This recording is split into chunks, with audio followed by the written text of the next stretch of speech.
जपाकुसुमसङ्काशं काश्यपेयं महाद्युतिं तमोरि सर्वपापघ्नं प्रणतोऽस्मि दिवाकरम्। ॐ ह्रां ह्रीं ह्रौं सः सूर्याय नमः।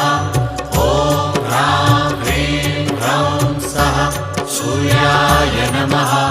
जपाकुसुमसङ्काशं काश्यपेयं महाद्युतिं तमोरि सर्वपापघ्नं प्रणतोऽस्मि दिवाकरम्। ॐ ह्रां